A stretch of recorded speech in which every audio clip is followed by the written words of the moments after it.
सो दोस्तों राम राम, कैसे हैं आप सब। आशा करता हूँ कि आप सब बिल्कुल ठीक होंगे। मैं आपका स्वागत करता हूँ अपने यूट्यूब चैनल पर, जिसमें मैं आप लोगों के द्वारा भेजी गई रियल हॉरर स्टोरी सुनाता हूँ। और अगर आपके पास भी कोई ऐसा किस्सा हो, कोई स्टोरी हो जिसे आप चाहते हो मैं अपनी आवाज़ दूँ, उस पर वीडियो बनाऊँ, तो आप मुझे इंस्टाग्राम पर भेज सकते हैं।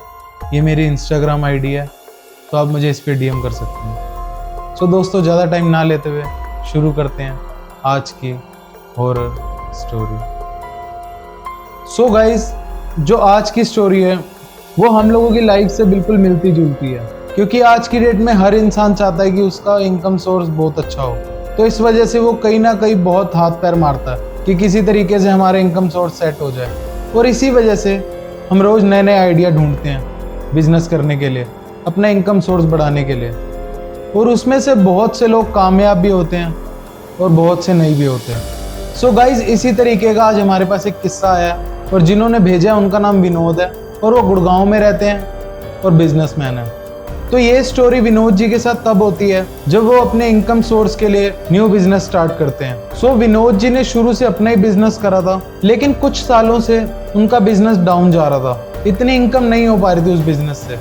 तो विनोद जी को लगा क्यों ना एक साइड बिजनेस किया जाए ताकि अपना इनकम सोर्स बढ़ाया जा सके। तो विनोद जी को एक इंसान मिलता है जो उनका रिश्तेदार ही होता है। वो उनको सलाह देता है कि क्यों ना आप एक हाईवे के पास ढाबा खोल लो, उस बिजनेस में भी अच्छी कमाई होती है। तो विनोद जी को उनका आइडिया बिल्कुल सही लगता है। तो वो हाईवे के पास ही एक जमीन सर्च करना शुरू करते हैं और थोड़े टाइम बाद उनको वो जमीन मिल भी जाती है। तो विनोद जी वो जमीन ऐसी जगह पर लेते हैं जहां पर दूर दूर तक कोई ढाबा नहीं था, क्योंकि विनोद जी का मानना ये था कि ढाबा उसी जगह पर खोलना बेहतर रहेगा जहां पर पहले से कोई ढाबा ना हो, ताकि जो भी बसेज आए या जो भी गाड़ी आए वो सीधा हमारे ढाबे पर ही रुके और यहीं से खाना खा कर जाए।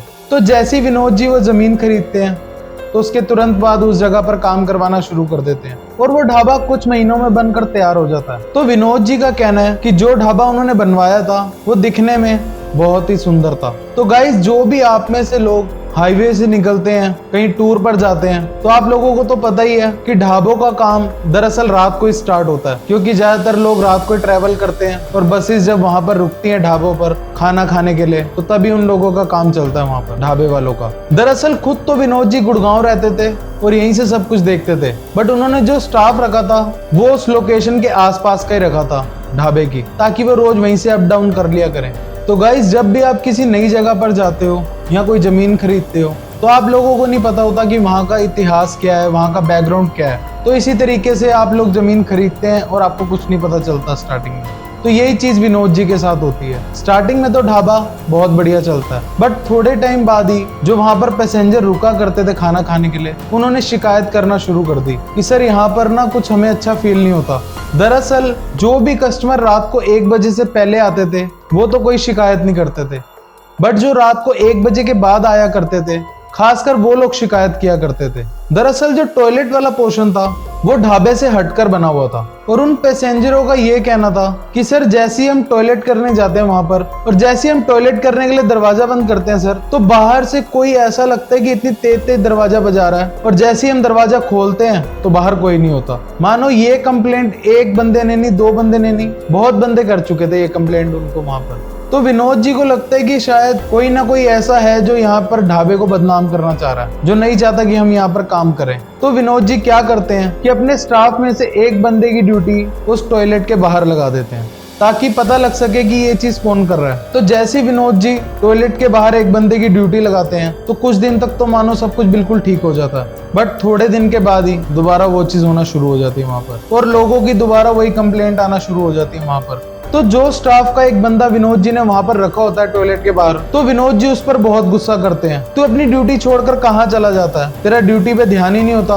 सारे कस्टमर दोबारा कंप्लेंट कर रहे हैं कि वहां पर कोई गेट खटखटा रहा है बार बार। तो वो जो स्टाफ का बंदा होता है वो बोलता है कि सर मैं तो अपनी जगह से हिलता तक नहीं यकीन तो आप ये जितना स्टाफ है इनसे पूछ लो, मैं कभी नहीं जाता सर अपनी ड्यूटी छोड़कर। तो फिर विनोद जी को लगता है कि शायद ये अब डर चुका है और आज के बाद ये ऐसी हरकत कुछ नहीं करेगा, अपनी ड्यूटी पर ही ध्यान देगा पूरा। तो विनोद जी फिर उसको कुछ नहीं कहते ज्यादा और बोलते हैं कि अपनी ड्यूटी ध्यान से कर बस। बट गाइस, ये जो घटना थी ये यहीं पर नहीं थमी, रोज कुछ ना कुछ नया हो रहा था उस जगह पर और ये चीज अब डेली होनी शुरू हो चुकी थी कि कोई ना कोई बाहर से ऐसा लगता था जैसे टॉयलेट का गेट खटखटा रहा हो। बहुत तेज तेज, और जैसी गेट खोलते हो कोई भी नहीं होता था बाहर। तो यही चीज सेम रोज हो रही थी। तो फिर विनोद जी सोचते हैं क्यों ना मैं इस बंदे को हटा दूं, शायद ये अपनी ड्यूटी सही से नहीं दे रहा है यहाँ पर। तो फिर विनोद जी एक नया बंदा हायर करते हैं उस जगह के लिए। पर हैरानी की बात तब होती है जब विनोद जी नए बंदे की ड्यूटी लगाते हैं वहां पर, कि अभी भी उस जगह पर वो एक्टिविटी बंद नहीं होती। तो विनोद जी के दिमाग में आता है क्यों ना थोड़े दिन के लिए टॉयलेट वाली जगह को बंद ही कर दिया जाए, हो सकता है शायद कि ये सब चीजें बिल्कुल थम जाएं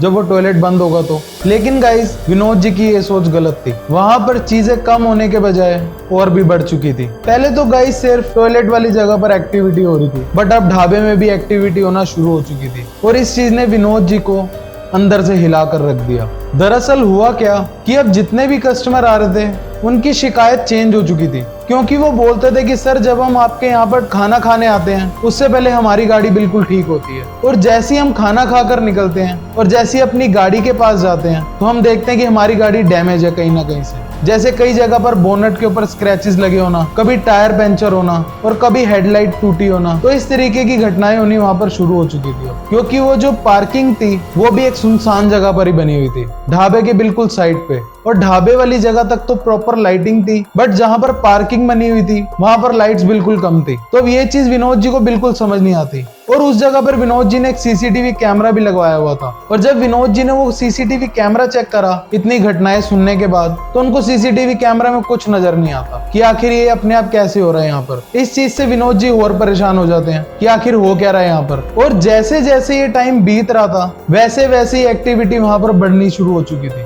क्योंकि अब जो कंप्लेंट आनी शुरू हो चुकी थी वो कोई पैसेंजर नहीं कर रहा था, बल्कि उनका अपना स्टाफ कर रहा था। उनके स्टाफ का ये कहना था कि जैसे ही वो सब्जियां काट कर फ्रिज में रख कर जाते थे और सारा सामान बिल्कुल सेट कर कर जाते थे, और सुबह आकर जैसे ही देखते थे तो वो सामान अपनी जगह से बिल्कुल बिखरा होता था। जो फ्रिज का सामान था वो फ्रिज के अंदर ही उल्टे पड़े होते थे बर्तन। जैसे कि सब्जी बच गई रात को तो वो पतीले में रख कर जाते थे फ्रिज के अंदर, तो वही पतीला फ्रिज के अंदर उनको उल्टा गिरा मिलता था। और जो भी बर्तन वो शेल्फ पर रख कर जाते थे वो सारे बर्तन उनको नीचे गिरे मिलते थे। अब विनोद जी को ये भी समझ नहीं आता कि क्या हो रहा है, और विनोद जी को ऐसी घटनाओं की शिकायतें अब सारी जगह से आना शुरू हो चुकी थी, कि जैसे कुर्सी पड़ी है वो अपने आप दूसरी जगह पर पड़ी होती थी थोड़ी देर बाद, और जबकि उस जगह पर कोई नहीं बैठा होता था, और ना किसी को वो दिखती थी कि उस जगह पर वो कुर्सी कैसे गई। जैसे 15 मिनट में एक कुर्सी एक जगह पड़ी है तो वही कुर्सी 15 मिनट बाद दूसरी जगह पड़ी मिलती थी।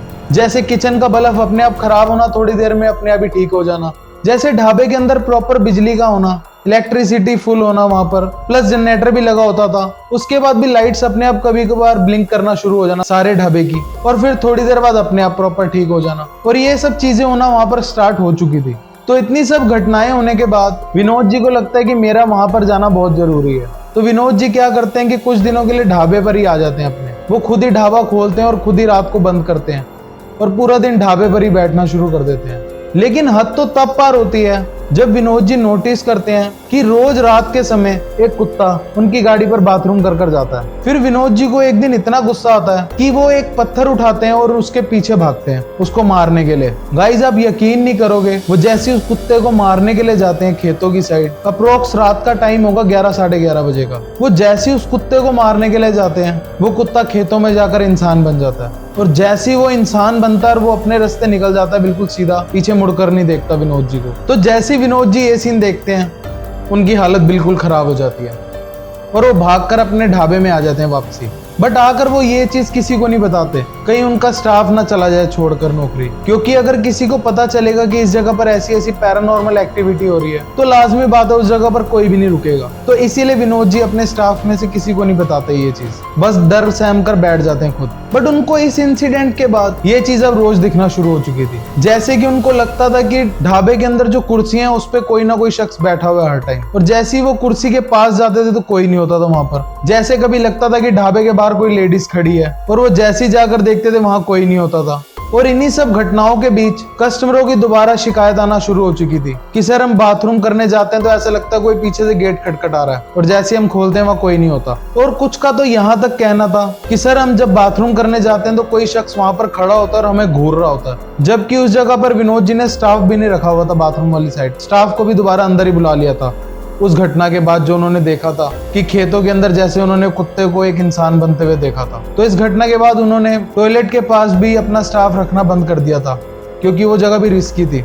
तो जैसे विनोद जी को लगता है कि ये सब चीजें यहाँ पर बहुत बढ़ चुकी हैं, हो सकता है कल को कोई अनहोनी हो जाए, तो इससे पहले क्यों ना मैं अपने गुरुजी से बात कर लूं। तो दरअसल जो विनोद जी के गुरुजी थे वो बनारस के रहने वाले थे, तो इसीलिए विनोद अपने गुरुजी को फोन करते हैं कि गुरुजी यहाँ पर ऐसी ऐसी दिक्कत हो रही है, तो इसका कोई समाधान बताओ। तो फिर जो उनके गुरुजी होते हैं वो बोलते हैं कि यहाँ पर तो एक हवन करवा ले किसी पंडित जी को बुलाकर, हो सकता है ये चीजें शांत हो जाएं, और अगर ना हो तो फिर मैं आ जाऊंगा वहां पर। तो विनोद जी उनकी बात मान लेते हैं और उस जगह पर एक हवन करवाते हैं पंडित जी को बुलाकर। तो जैसे ही हवन होता है उसके 1-2 दिन तक तो सब कुछ ठीक चलता है, नॉर्मल हो जाता है, इतनी एक्टिविटी नहीं होती उस जगह पर। बट 1-2 दिन के बाद वहां एक्टिविटी दोबारा होना स्टार्ट हो जाती है, और ये चीजें विनोद जी के सामने होती हैं, सारी पैरानॉर्मल एक्टिविटी। तो विनोद जी को लगता है कि यहाँ पर बहुत ज्यादा दिक्कत है किसी चीज की, और इस चीज को गुरुजी ठीक कर सकते हैं यहाँ पर। तो फिर वो गुरुजी के आगे रिक्वेस्ट करते हैं कि गुरुजी आप यहाँ पर आ जाओ, देखो क्या दिक्कत है। हवन के बाद भी कुछ ठीक नहीं हुआ है। फिर 2 दिन के बाद विनोद जी के गुरुजी आते हैं उस जगह पर, और विनोद जी के जो गुरुजी थे वो जैसे ही वहां पर आते हैं वो समझ जाते हैं कि यहाँ पर बहुत ज्यादा दिक्कत है। तो फिर वो विनोद जी को साफ शब्दों में बताते हैं कि अगर यहाँ पर 1 आत्मा हो, 2 आत्मा हो तो उनको तो मैं काबू कर सकता हूँ, बट यहाँ पर बहुत आत्माएं हैं जिनको काबू कर पाना मुश्किल है, और कल को तुम्हारी जान पे भी खतरा बन सकता है इस चीज का, और इसीलिए मैं तुम्हें यही सलाह दूंगा और जितना जल्दी हो सके इस जगह को खाली कर दो। तो विनोद जी ने ये सब खुद अपनी आंखों से देखा होता है कि जो जो उनके साथ हुआ, तो विनोद जी भी गुरुजी की बात से एग्री करते हैं, उस जगह को अगले 2 दिन में ही खाली कर देते हैं। और गाइस बातों बातों में विनोद जी ने यह भी बताया था कि आज उनको ढाबा बंद करे हुए लगभग 15 साल हो चुके हैं, लेकिन आज भी उस जगह पर कोई भी ढाबा नहीं है। वो रास्ता कुछ किलोमीटर के दायरे का ही है, बट वो बिल्कुल सुनसान है, तो आज भी वो जगह खाली है। तो दोस्तों ये थी विनोद जी की स्टोरी। आशा करता हूँ कि आपको स्टोरी अच्छी लगी होगी। सो गाइज मैं आपको हर स्टोरी में ये चीज जरूर बताता हूँ कि हर चीज देखभाल कर लेनी चाहिए। जो हम लोगों की जनरेशन है उनमें से कई ऐसे लोग हैं जो इन सब चीजों को नहीं मानते, बट जो हमारे बूढ़े बुजुर्ग लोग हैं वो इन चीजों में बहुत मानते थे कि जब भी जगह लो तो उस जगह पर हवन जरूर करवाओ, ग्रह शांति की जरूर करवाओ पूजा, कि वहां पर जो भी नेगेटिविटी एनर्जी है वो वहां पर ना टिक सके। बट लेकिन आजकल के जो हमारी जनरेशन है वो लोग इन सब चीजों में नहीं मानते, वो सोचते हैं कि ये सब चीजें फिजूल की बातें, ऐसा कुछ भी नहीं होता। बट कई बार ऐसी चीजें बहुत भारी पड़ जाती हैं, तो इसीलिए कहते हैं कि अपने बड़े बुजुर्गों की बात माननी चाहिए। सो गाइज आशा करता हूँ कि आपको स्टोरी अच्छी लगी होगी। अगर अच्छी लगी हो तो वीडियो को लाइक करें, शेयर करें, और कमेंट सेक्शन तो आप ही का है, कमेंट करके मुझे ज़रूर बताएं कि स्टोरी आपको कैसी लगी। इस स्टोरी में कितना झूठ है कितना सच है मैं आप लोगों पर छोड़ता हूँ, आप अपनी राय ज़रूर दें। सो दोस्तों अगर आपके पास भी कोई ऐसा रियल हॉरर इंसिडेंट हो जिसे आप चाहते हो मैं अपनी आवाज़ दूँ, उस पर वीडियो बनाऊँ, तो आप मुझे इंस्टाग्राम पर शेयर कर सकते हैं। ये मेरी इंस्टाग्राम आईडी है, तो आप मुझे इस पर शेयर कर सकते हैं। सो दोस्तों मैं मिलता हूँ आपसे अगली एक और नई वीडियो में, तब तक के लिए सी यू।